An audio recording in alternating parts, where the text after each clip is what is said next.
Hey there, welcome to my sacred laundry room once again.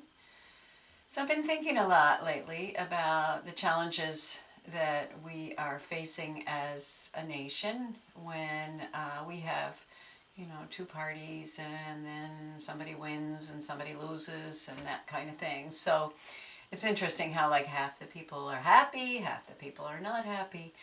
And so I just want to talk about surviving politics because I really think that we are being pulled around by our ears or our noses, and we're actually being manipulated, most likely by the news media, to accept the fact that we're going to be in conflict all the time. And I really don't think that's necessary. I do know that there are differences of opinions, there are differences of points of view and orientations. That is something that's real. But I think what I've decided to do in light of this recent election is I am really not going to be watching the news. I'm not going to be paying attention to all the different details of who did what and this and that happened. I'm turning off the news, and I hope you will too, because what the news media does is its goal is to sell news. It doesn't care what kind of news is there, but what it is focusing on is conflict. Now, do you see conflict in your life that much? Do you see conflict with all your neighbors? Do you see conflict everywhere you turn? No, you don't, because our lives are not made like that. We're made to find harmony, and we're made to find peace. We're actually designed to be peaceful people. Occasionally conflict occurs, and we certainly need to deal with it, and we need to be true to ourselves. So we need to focus on what our values are, and we need to take action. So I'm not saying sit around and put a blinders on. That's not what I'm saying. What I really hope that people can do in this coming time, and this is for our personal survival as well, because we can go crazy. We can absolutely go crazy if we're led around feeling that this happened and that happened and they're going to pull you this way and that way. So I'm going to reach out to my neighbors. I'm going to reach out to people who are different from me and who disagree with me in terms of the political things that I care about, or even the values I care about. What I'm really going to focus on in this next coming time is to find the places of agreement, and I know they exist. If you look at maybe one or two issues in politics, you're going to find everyone's going to have an opinion this side or the other. But if you take general life, how do we care? Do we want a safe place for our families to live? Do we all want to be able to earn a decent living? Do we care about our planet and our environment? Do we want to have a beautiful, enduring world that will last and be peaceful and harmonious for our children? We want to focus on things like that. And my hunch is that there are people on both sides of the aisle, the political aisle, who want those very things. They may have slightly different ways of going about receiving them or getting them, but we want to look, I personally want to look into communicating with my neighbors, communicating with people in my community, in my local community, who most likely have differences of opinion on certain issues in politics. I want to get to know them, and I also want, of course, to share where I'm coming from, because I do care about this planet, and I do care about, the rights of individuals, the rights of children, the rights of women. I care about people of color. I am very, very concerned, and have been all my life, about the discrimination and prejudice that exist in our world, and I want to do everything I can to overcome that.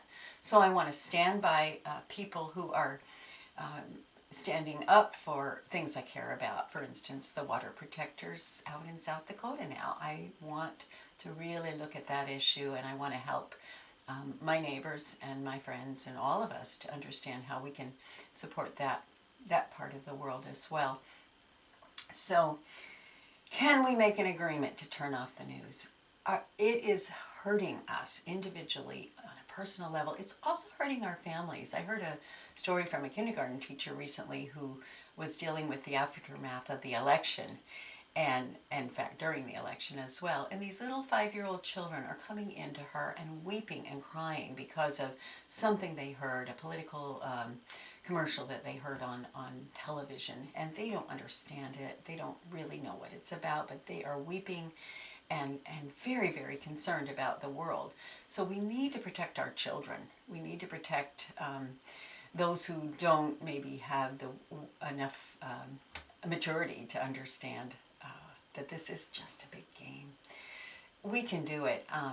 I want to recommend a fun television series that Dean and I have been watching. It's called Good Girls Revolt, and it takes place, it starts in 1969 and goes into the 70s. So it's about women in the workplace in a news magazine, and how the women are the researchers and the men are the reporters. The women are not allowed to be reporters, and these women start slowly waking up to this issue, and then they gradually begin to build a case, and actually haven't finished the series, but they create a lawsuit against the company in order to gain their rights, the rights of women, equal rights. And this was in the civil rights laws that were passed back then in the 60s. And it wasn't just discrimination against African Americans or people of color or different cultures and religions. It was also discrimination against women. So there's so many things that we can do. I highly recommend, if you have any resources, to donate to causes that you care about. You're not going to be able to be everywhere and demonstrate everywhere that an issue occurs that needs to be addressed. But look at the organizations that do exist and are active, and I am very much in favor of contributing and supporting those kind of organizations. I can't be everywhere, but I can help in some way.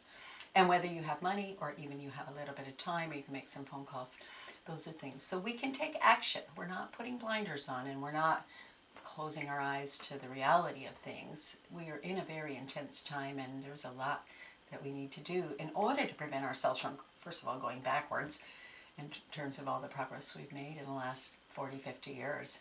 So we want to keep moving forward, and we want to look at the things that we really care about. But I say, let's find where we agree. I really think we agree a lot more than we disagree. And that's going to be my motto from now on, is finding harmony, finding agreement, and finding peace. So I would love to hear any of your ideas and things that you have discovered that help you get through these times. Again, it's not just so I'm feeling better in myself. This is about moving forward. This is about continuing to be active in creating positive change in our world. So, namaste, and let me know.